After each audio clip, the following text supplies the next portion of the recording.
Tensor analysis के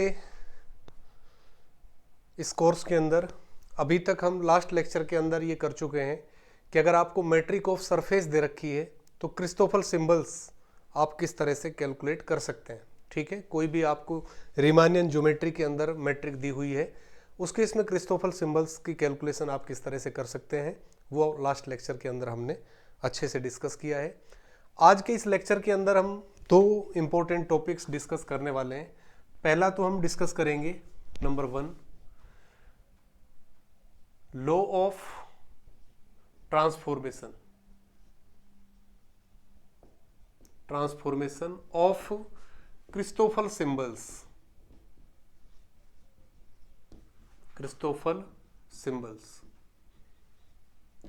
और दूसरा इंपॉर्टेंट इसके अंदर हम डिस्कस करेंगे covariant derivative.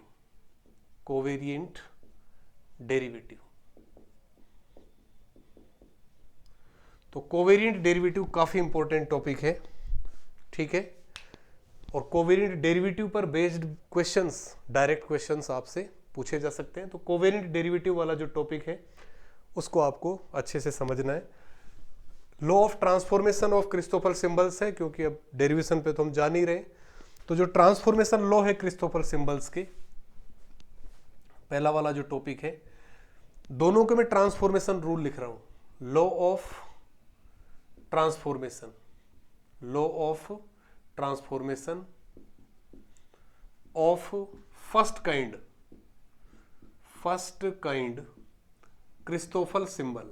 Kind Christoffel symbol का ट्रांसफॉर्मेशन रूल क्या होगा। अगर आपको ध्यान हो, पहले ही लेक्चर के अंदर मैंने आपको बताया था कि in general Christoffel symbols are not tensors, और साथ ही बताया था कि जो ट्रांसफॉर्मेशन रूल्स हैं टेंसर्स के उनको क्रिस्टोफल सिंबल्स फॉलो नहीं करते, इसलिए इन जनरल ये टेंसर नहीं बनेंगे।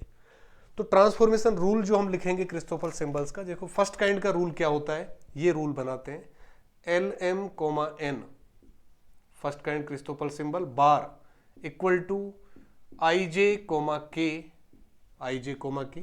तो दो क्रिस्टोफल सिंबल्स मैंने यहां पर लिखे, एक क्रिस्टोफल सिंबल XI सिस्टम का है, दूसरा X बार I सिस्टम का है।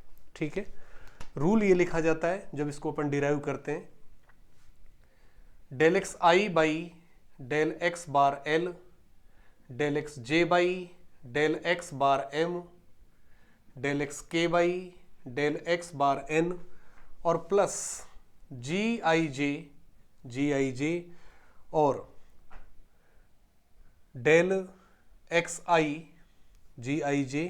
ठीक है, इसके अंदर मुझे LMN बचना चाहिए यहां पर, तो इसको इस तरह से लिखते हैं, डेल एक्स, ये टर्म लिखेंगे del 2XJ by del X bar L, del X bar M, और यहां पर GIJ मेरे पास आ चुका है, तो इसको मैं लिखूंगा del X I by del X bar N। ठीक है, तो ये ट्रांसफॉर्मेशन रूल कहलाता है फर्स्ट काइंड क्रिस्टोफल सिंबल का। तो यहां तक तो कोई दिक्कत नहीं है, आप देखो तो प्लस से पहले वाली जो टर्म है उसमें तो कोई प्रॉब्लम नहीं, इस तरह का बन रहा है आपका A बार LMN, इसको मैंने क्या लिख दिया AIJK, इस टाइप का आप चेक कर सकते हो। LMN लोअर पर चल रहे, IJK कहां चले गए, अपर में चले गए। तो यहां तक तो ट्रांसफॉर्मेशन रूल किसका है, ये टेंसर्स का है। लेकिन जब इसमें सेकंड टर्म में देखूं, क्योंकि पहली बात तो है कि ट्रांसफॉर्मेशन रूल जब आप टेंसर्स का लिखते हो तो प्लस प्लस बीच में कुछ नहीं आता है, केवल मल्टीप्लिकेशन की टर्म चलती है, यहां पर प्लस आ रहा है बीच में, इसका मतलब transformation rule of tensors is not satisfied. अगर रूल सेटिस्फाई नहीं हो रहा है ये, इसका मतलब ये टेंसर नहीं बनेगा। तो यहां पर साथ ही सेकंड ऑर्डर का डेरिवेटिव भी आपके पास आ रहा है, तो इस सेकंड ऑर्डर के डेरिवेटिव की जो टर्म है, इस टर्म की वजह से ये टेंसर नहीं बनेगा। अगर मैं सेकंड काइंड का देखूं, number 2 law of transformation of second kind Christoffel symbol. Second kind Christoffel symbol का ट्रांसफॉर्मेशन रूल क्या होगा, ये अपन देखें। सेकंड काइंड का इस तरह से लिखते हैं, PLM bar equal to SIJ del X bar P by del X S, del X I by del X bar L, del X J by del X bar M, और plus del X bar P by del X J, और del two X J by del X bar L del X bar M. ठीक है, तो वही second order की term यहां पर भी आती है इस रूल के अंदर भी। तो यहां तक का रूल तो फिर से टेंसर्स की तरह का ही है। देखो आप, पी अपर में है तो अपर में है, एल और एम लोअर इंडिसेज है तो एल और एम यहां पर लोअर में, आई जे अपर में चले गए, एस लोअर में आ गया। तो फर्स्ट वाला जो पोर्शन है यहां तक तो ये टेंसर बनेगा, फॉलो करेगा, लेकिन इस टर्म के कारण ये टेंसर की प्रॉपर्टी को फॉलो नहीं कर रहा है, ट्रांसफॉर्मेशन रूल को। इसलिए अपन कह सकते हैं कि इन जनरल, ठीक है, तो इंपॉर्टेंट पॉइंट क्या हुआ, important point, in general Christoffel symbols are not tensors. Christoffel symbols are not tensors. ठीक है, तो in general Christoffel symbols tensor नहीं होते क्योंकि ट्रांसफॉर्मेशन रूल को सेटिस्फाई नहीं कर रहे। लेकिन अगर ये टर्म जीरो बन जाए, लास्ट वाली, सपोज ये वाली टर्म जीरो बन गई, इधर ये वाली टर्म लास्ट वाली जीरो बन गई, तो यहां तक तो टेंसर का रूल बनेगा और ये सेकंड ऑर्डर का डेरिवेटिव जीरो बनना चाहिए। तो अगर ट्रांसफॉर्मेशन लीनियर है, अगर ट्रांसफॉर्मेशन कैसा है, लीनियर, तो सेकंड ऑर्डर का डेरिवेटिव क्या बनेगा, जीरो। उस केस में क्रिस्टोफल सिंबल्स क्या हो जाएंगे, टेंसर्स बन जाएंगे। तो ये एक important point second, if we use linear transformation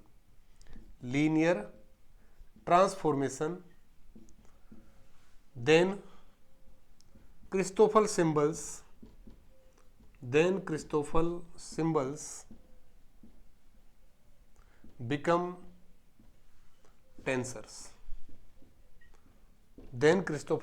become tensors. ठीक है, तो अगर अपन लीनियर ट्रांसफॉर्मेशन लेते हैं उस केस में फिर ये सेकंड ऑर्डर का डेरिवेटिव जीरो बनेगा, ये टर्म जीरो हो जाएगी, इधर ये टर्म जीरो, और यहां इससे पहले transformation rule of tensors follow हो रहा है, तो ये फिर क्या बनेगा आपका, क्रिस्टोफल सिंबल क्या बन जाएगा, टेंसर बन जाएंगे।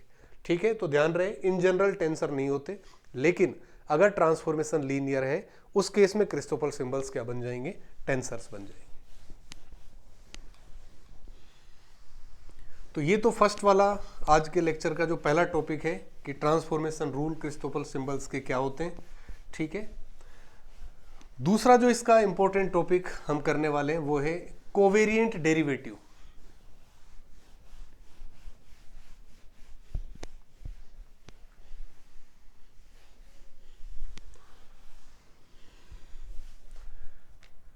Covariant derivative,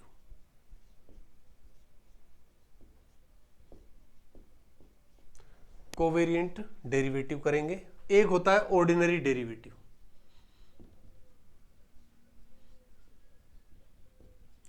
ordinary derivative.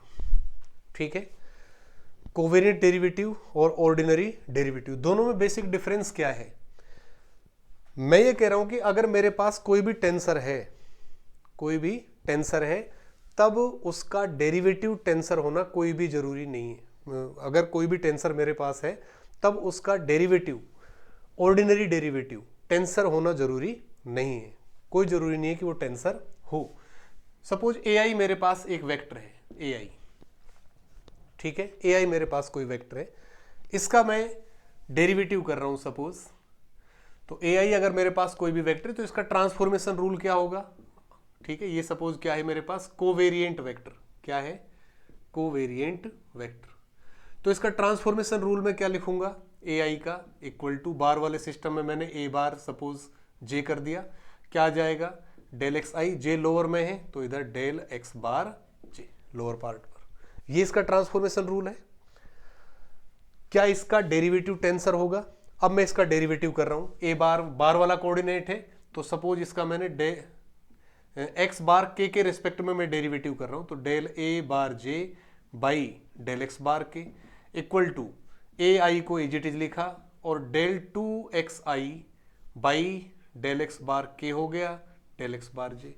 और प्लस इस टर्म को मैं एज इट इज लिखूंगा, ए आई का करूंगा तो डेल ए आई का करूंगा तो पहले डेल एक्स एन कर दिया और फिर डेल एक्स एन का एक्स बार के रिस्पेक्ट में कर दिया और del X I by del X bar J को एज इट इज लिखा, क्योंकि डेरिवेटिव बार वाले के रेस्पेक्ट में कर रहे हो तो बार वाले के रेस्पेक्ट में बार वाले का तो डायरेक्ट हो गया, लेकिन बार के रेस्पेक्ट में जब ए आई का करोगे तो पहले ए आई का खुद के कोऑर्डिनेट के रेस्पेक्ट में करोगे, चेन रूल बनाओगे और फिर एक्स एन का एक्स बार के रेस्पेक्ट में इस तरह से लिखोगे और ये वाली टर्म एज इट इज लिखी।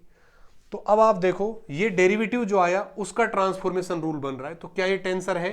तो आप देख रही हो नहीं है टेंसर, ठीक है, it is not a tensor, क्योंकि अगेन इसमें क्या आ रही है आपकी सेकेंड डिग्री की टर्म आ रही है, तो due to this term of second degree it is not a tensor. तो ध्यान रहे कोई भी अगर आपको टेंसर दिया हुआ है, चाहे वो वेक्टर है चाहे हायर ऑर्डर का टेंसर है, उसका ऑर्डिनरी डेरिवेटिव टेंसर होना कोई जरूरी नहीं है, ठीक है। तो ऑर्डिनरी डेरिवेटिव टेंसर होना जरूरी नहीं है, इसलिए अपने को क्या है, अब अगर अपन ये कर दें कि इस वाली टर्म को इसमें से हटा दें, माइनस कर दें, तो ये टेंसर बन सकता है। तो ये क्या बन सकता है?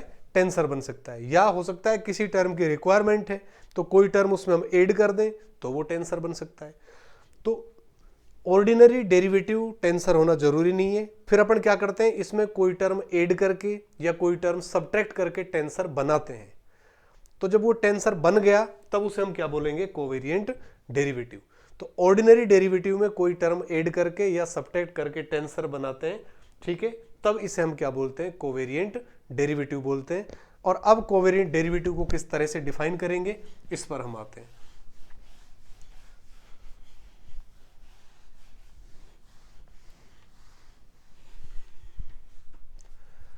कोवेरिएंट डेरिवेटिव, सबसे पहला मैं लिख रहा हूं कोवेरिएंट डेरिवेटिव ऑफ कॉन्ट्रावेरिएंट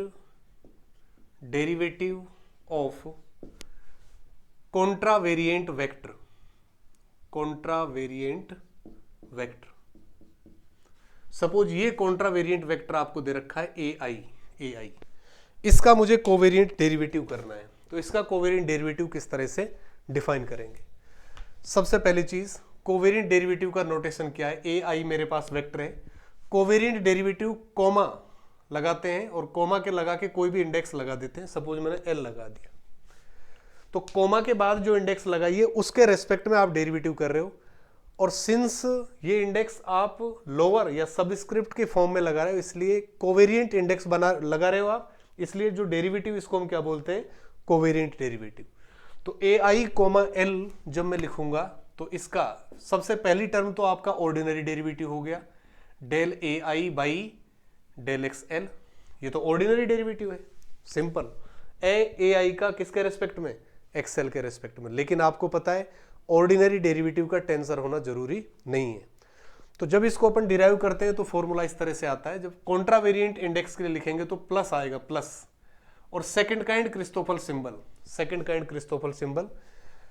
आपके पास जो ओरिजिनल टेंसर है उसके अंदर एक इंडेक्स है केवल अपर में, वो कौन सी? आई। तो मैंने आई को यहां पर लिख दिया अंदर, और ए ये जो आई है इसको किसी, अगर मैंने इसको अंदर ले लिया तो इसको मैं किसी नए इंडेक्स से रिप्लेस कर देता हूं, आर से। आर मैंने अपनी तरफ से लगाया, इसलिए इसको हटाने के लिए मैंने लोअर पार्ट पर लगा दिया, डमी बना दिया, ठीक है। आप देख रहे हो, देखो आई अपर में है, एल लोअर में, आई अपर में, एल लोअर में, आई अपर में, एल लोअर में आना चाहिए। तो कॉमा के बाद जो इंडेक्स आ रही है वो मैंने यहां डाल दी। अब आप देख सकते हो हर एक टर्म पर ये रूल फॉलो हो रहा है। अपर में आई, लोअर इंडेक्स एल, अपर में आई, लोअर इंडेक्स एल, अपर में आई, लोअर इंडेक्स एल। आर यहां पर क्या है? डम इंडेक्स हो गया, ठीक है। डम रियल इंडेक्स तो केवल क्या है यहां पर? आई और L.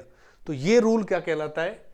Covariant derivative of contravariant vector, ठीक है। और यहां पर ये जो होता है ए आई कोमा एल, ये क्या बनता है? Is a tensor. ये हमेशा क्या बनेगा? टेंसर। केवल इतना पार्ट टेंसर बनना जरूरी नहीं है, लेकिन अगर इसमें ये वाली टर्म आप ऐड कर दो तब ये निश्चित रूप से क्या बनेगा? टेंसर बनेगा। क्या समझे अपन कि अगर कॉन्ट्रावेरिएंट इंडेक्स आ रहा है तब जो क्रिस्टोफल सिंबल है वो प्लस हो रहा है। इसी तरह आप देखेंगे कि अगर कोवेरिएंट इंडेक्स आएगा तब आप क्या करोगे? इसको माइनस करोगे। तो दूसरा लिखेंगे, सेकंड फॉर्मूला, कोवेरिएंट डेरिवेटिव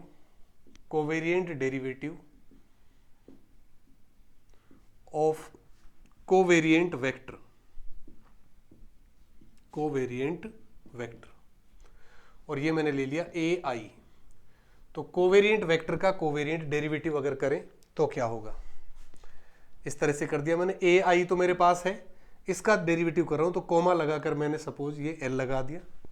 जब भी कोवेरिएंट डेरिवेटिव करोगे तो कोमा नोटेशन अपन काम में लेते हैं, ए आई कोमा एल। क्या बनेगी पहली term, del A I by del X L, ये बन गया। और अब आई क्या है आपका, कोवेरिएंट इंडेक्स, इसलिए माइनस लगाएंगे, minus minus. I lower part पर है, ये लोअर पार्ट पर लिख दिया मैंने। ओरिजिनल टेंसर मेरे पास ए था और आई को मैं अंदर ले चुका हूं, तो जहां आई मैंने अंदर लिया है उसके जगह मैंने क्या ले लिया, आर। आर अब लोअर में आ रहा है, इसलिए इसको डमी बनाएंगे तो अपर में लगा दिया मैंने, अपर में। अब यहां मुझे क्या चाहिए, देखो आप, आई और एक इंडेक्स क्या चाहिए, एल। तो कोमा के बाद जो इंडेक्स आती है उसको आप इसके अंदर लिखते हैं एल। अब आप देखो आप, ठीक है, आर से आर हट गया, आई और एल आपकी इंडेक्स बच रही। तो ये यहां पर क्या है, covariant derivative of covariant vector. इसी तरह से किसी भी टेंसर का लिख सकते हो आप। सपोज मुझे इसका लिखना है, मिक्स्ड टेंसर ले लिया मैंने, ए आई जे और कोमा एल, इसका मुझे लिखना है। अब ओरिजिनल टेंसर ए आई जे है और इसका डेरिवेटिव करना है, तो ये बना डेल ए आई जे, ये तो original tensor with respect to X L, ये तो ऑर्डिनरी डेरिवेटिव। आई इंडेक्स आपकी क्या है, कॉन्ट्रावेरिएंट, इसलिए प्लस होगा, आई लिख दिया मैंने, ठीक है। आई इंडेक्स कॉन्ट्रावेरिएंट है तो प्लस हो गया, और आई को मैंने अंदर ले लिया। अब ये मेरे पास ए है, आई मैं अंदर ले चुका हूं, तो आई की जगह आर आ गया। जे को मैंने एज इट इज लिख दिया, जे को। आर मैंने अपर में लगाया है, ये डमी बना दिया, और कोमा के बाद एल है, यहां पर एल डाल दिया। ये तो किसके लिए लिखा मैंने, आई के लिए। अब मैं जे के लिए लिखूंगा। जे आपकी कैसी इंडेक्स है, कोवेरिएंट। कोवेरिएंट है तो माइनस लगाएंगे, माइनस, और ये जे लगा दिया। ये टेंसर है, जे आप अंदर ले चुके तो जे की जगह आर, अब आई को एज लिखा, आर लोअर में लगा तो अपर में लगाओगे। कोमा के बाद क्या है, एल, तो यहां पर एल लगा दिया। तो ये ट्रांसफॉर्म, ये आपका क्या बन गया, covariant derivative of A mixed tensor. Covariant derivative of A mixed tensor. इस रूल को ध्यान में रखते हुए आप किसी भी टेंसर का कोवेरिएंट डेरिवेटिव लिख सकते हैं। और ये आपको ध्यान रहे, कोवेरिएंट डेरिवेटिव हमेशा टेंसर बनेगा। ऑर्डिनरी डेरिवेटिव का टेंसर होना जरूरी नहीं है, लेकिन कोवेरिएंट डेरिवेटिव हमेशा क्या बनेगा, टेंसर बनेगा, ठीक है। जैसे मैं एक और लिखता हूं, आप उसका लिखो, ट्राई करो उसका।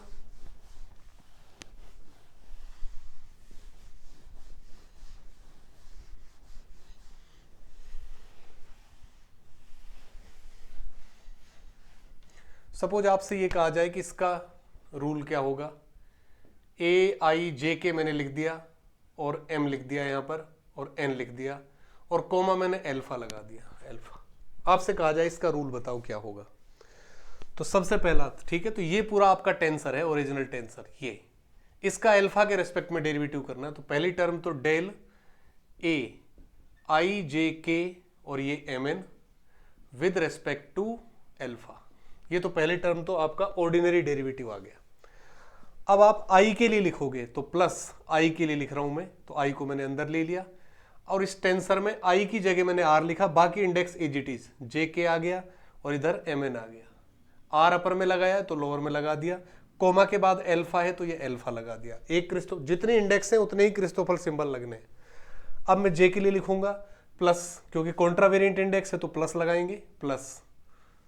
अब मैं जे के लिए लिख रहा हूं तो आई एज इट इज, जे की जगह क्या ले लिया मैंने, आर, जे की जगह, जे को अंदर लगा दिया, जे की जगह आर आ गया, और के यहां पर क्या है मेरे पास, एम एन।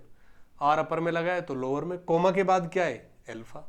फिर के लिए लिखें तो के फिर से कॉन्ट्रावेरिएंट इंडेक्स है तो प्लस आएगा, ये मैं के लिए लिख रहा हूं। तो A I as it is, J as it is, K की जगह आर आ गया और M N as it is.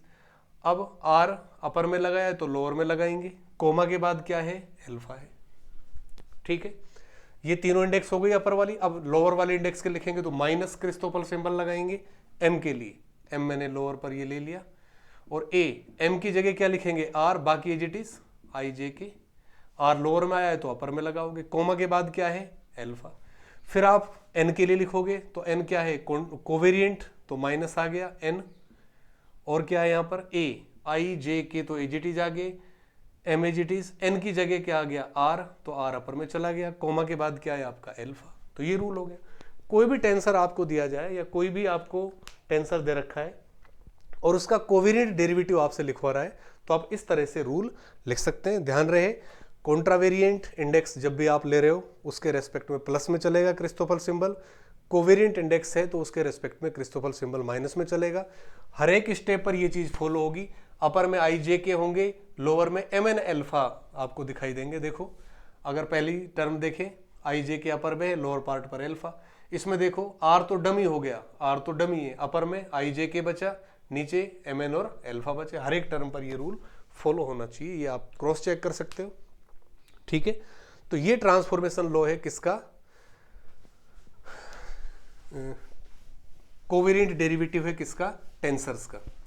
और ये हमेशा कोवेरिएंट डेरिवेटिव हमेशा क्या बनेगा, टेंसर बनेगा। कोवेरिएंट डेरिवेटिव की कुछ प्रॉपर्टीज है जो आपके सिंपल डेरिवेटिव है उसी टाइप की प्रॉपर्टीज हैं। प्रॉपर्टीज ऑफ कोवेरिएंट डेरिवेटिव्स, क्या क्या प्रॉपर्टीज हैं देखो। प्रॉपर्टीज, सबसे पहली प्रॉपर्टी है कि अगर दो टेंसर्स के सम का कोवेरिएंट डेरिवेटिव आपको करना है, सपोज आपको ये करना है ए आई जे और प्लस मैंने कर दिया बी आई जे, इन दोनों के सम का covariant derivative comma L equal to क्या लिख सकते हो आप, A I J comma L और plus B I J comma L. क्या कह सकते हैं इससे, covariant derivative of sum of two tensors equal to sum of their covariant derivatives. ठीक है, ये सेम उसी तरह की प्रॉपर्टी जो आप सिंपल डेरिवेटिव के लिए लेते हो। डेरिवेटिव ऑफ एफ प्लस जी क्या लिखते हो, डेरिवेटिव ऑफ एफ और प्लस डेरिवेटिव ऑफ जी, यही तो होता है। ठीक है, एफ प्लस जी का covariant derivative equal to covariant derivative of A I J plus covariant derivative of B I J. दूसरी प्रॉपर्टी इसकी, दूसरी माइनस के लिए सेम होगा, माइनस है तो यहां पर क्या आ जाएगा माइनस। अगर आपको ये करना है कि दो टेंसर्स मल्टीप्लाई हो रहे हैं ए आई जे और इनटू सपोज बी के, इन दोनों के मल्टीप्लीकेशन का कोवेरिएंट डेरिवेटिव करना है तो क्या होगा, दो टेंसर्स के मल्टीप्लीकेशन का कोवेरिएंट डेरिवेटिव क्या करेंगे, ए आई जे को एज इट इज लिखा और बी के का कोवेरिएंट डेरिवेटिव कर दिया, प्लस बी के को एज इट इज लिखा और ए आई जे का कोवेरिएंट डेरिवेटिव कर दिया। तो ये बिल्कुल उसी तरह से जैसे आप derivative of F into G करते हो, एफ को as it is derivative of G plus G को एज इट इज और डेरिवेटिव ऑफ एफ, सेम वही प्रॉपर्टी है। दो टेंसर्स के मल्टीप्लीकेशन का कोवेरिएंट डेरिवेटिव दो टर्म्स के सम के बराबर है, जिसमें से दो टर्म किस तरह से आ रही हैं, एक तो टेंसर एज इट इज और दूसरे का कोवेरिएंट डेरिवेटिव प्लस फिर दूसरा एज इट इज और पहले का कोवेरिएंट डेरिवेटिव। ठीक है, तीसरा जो इसके अंदर है, तीसरा अगर फाई कोई भी स्केलर है, फाई कोई भी क्या है स्केलर, स्केलर का मतलब क्या है, tensor of zero rank, zero rank यानी जिसमें कोई भी इंडेक्स नहीं है, इसका covariant derivative phi comma L अगर आपको करना है तो ये होगा equal to del phi by del X L. ठीक है, क्योंकि अगर एक इंडेक्स आ रही है तो एक क्रिस्टोफल सिंबल आएगा, दो इंडेक्स हैं तो दो आएगी। यहां पर तो कोई इंडेक्स ही नहीं है फाई के अंदर, इसलिए कोई भी क्रिस्टोफल सिंबल नहीं आएगा, केवल एक ही टर्म बचेगी, कौन सी, ऑर्डिनरी डेरिवेटिव वाली। तो अगर फाई कोई भी स्केलर है तब आपके स्केलर का कोवेरिएंट डेरिवेटिव और इसका ऑर्डिनरी डेरिवेटिव, यही कहें इसका जो पार्शियल डेरिवेटिव है, ये दोनों क्या होंगे, इक्वल होंगे। ठीक है, तो ये कुछ इंपॉर्टेंट प्रॉपर्टीज थी कोवेरिएंट डेरिवेटिव्स की।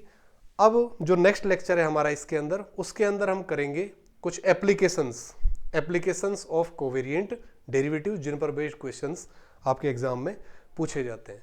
तो अगर आपको हमारे वीडियोज पसंद आ रहे हैं तो ज़्यादा से ज़्यादा लोगों में इसको शेयर करें ताकि स्टूडेंट्स को इसका फ़ायदा मिल सके। Thanks for watching.